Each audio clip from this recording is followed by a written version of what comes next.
Cha ke le asizukwazi ukuyidlela eziko.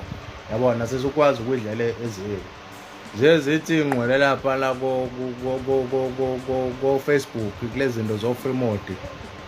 Mase idala lapha kahle uzizwe sethisha nesobho. Cha bafowethu isha nesobho lokwangempela. Bafowethu ake siphumene ezimpilweni zabaculi. Kanti ngamajonga kanjani? Mina ngithi asilandeleni imiculo yabo, hayi impilo zabo. Ukuthi benzani ngasese hayi akusahlangana nathi lokho. Siba amajonga kanjani kanti?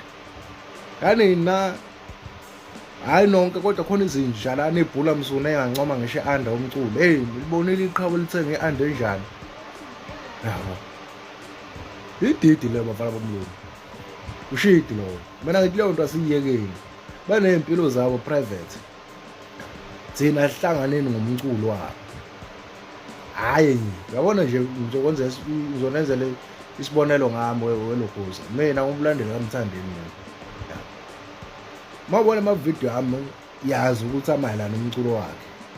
Mina ungibona mina sengiposte ngisho igate lapha la kaMthandeni. Hey, ngibonile iqhawe lami lithenga igate elinjani?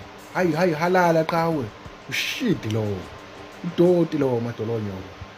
Iyekele. Yazi amanye amagender azohleka lo msakane enwenzayo lona. Nisenze iqhaza into engafundile. Apho. Silandelela umculo, sithanda umculo. Ningabi nehaba majongo. Ngikhuluma nabo bonke abalandeli bomculo ngosikande. Impilo zabaculi phansi, silandela umculo hayi impilo zabo. Support umculo wabo. Balu shit enwenza manje. Hey, yathi papa yini futhi safuna ukufona la kumele ngiyophuza manje. Umuntu ozedakwela ingubo